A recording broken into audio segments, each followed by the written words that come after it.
जय जय श्री राधे श्याम। आप सभी भक्तों को राधे राधे। आज श्रीमद् भागवत कथा का तीसरा अभ्यास शुरू करते हैं। इस प्रकार अपने बेटे से उपदेश ग्रहण करके आत्मदेव घर से निकल पड़े। उन्हें भगवान की प्राप्ति हो गई।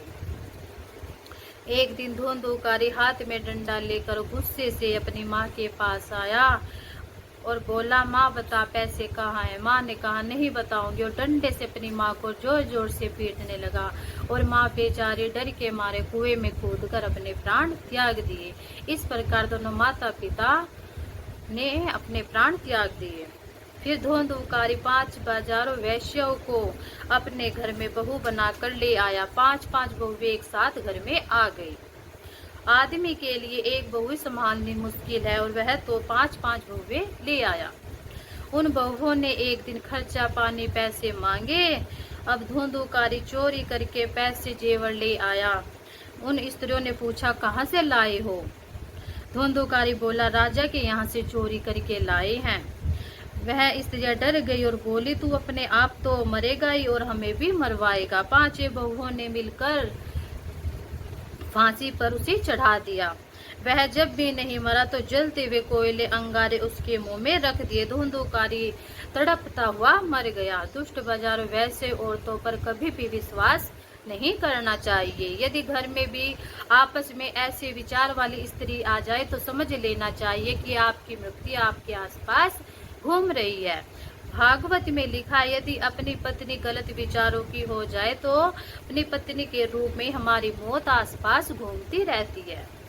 मीठी मीठी बातें करती अपने पति के साथ मन में तो छोरी लिए ही घूमती रहती है। धुंधुकारी की 5 बहुएं धन लेकर उसे मार कर भाग गई, क्योंकि धुंधुकारी जैसे पति पता नहीं उनके कितने होंगे। धुंधुकारी भयंकर प्रेत बन गया, इधर उधर भटकने लगा। गोकर्ण भाई की मृत्यु का समाचार सुना तो उसने श्राद्ध पिंडदान करा दिया और घर आया। गोकर्ण घर आकर आंगन में सोया ही था, तब धुंधुकारी अपना प्रेत रूप दिखाने लगा। कभी हाथी बन गया, कभी घोड़ा बन गया, कभी भैंस बन गया और कभी मनुष्य बन गया, कभी अग्नि बन गया। गोकर्ण ने पूछा, तू कौन है? प्रेत बोला, मैं तुम्हारा भाई धुंधुकारी हूँ। मैंने बड़े बड़े पाप किए हैं, इसलिए मैं प्रेत बन गया हूँ। भाई मुझे प्रेत योनि से छुड़ाइए। गोकर्ण भाई बोले, मैंने तुम्हारा पिंडदान भी किया है, फिर भी तुम्हारी मुक्ति क्यों नहीं हुई है? प्रेत बोला, 100 बार श्राद्ध करा लो, फिर भी मेरी मुक्ति नहीं होगी।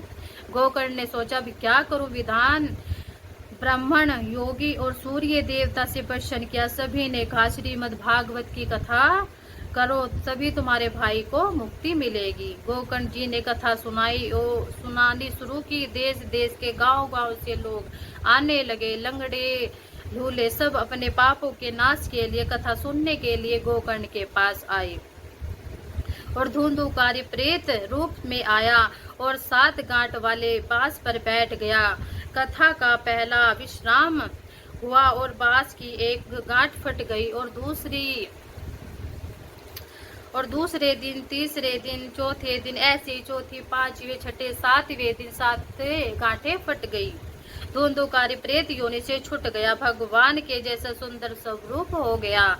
फिर उसी समय स्वर्ण से विमान आया। भगवान के पार्षद आए। धुंधुकारी को लेने के लिए वह विमान में बैठकर गया।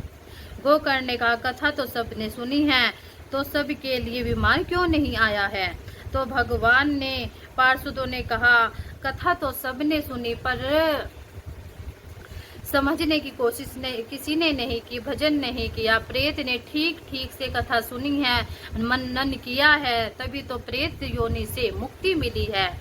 इसलिए भगवान की कथा से सुनने से सभी को मुक्ति प्राप्त होती है। अब आप सब बताओ, आपने भी सबने कथा ध्यान से सुनी है। जय जय श्री राधे श्याम।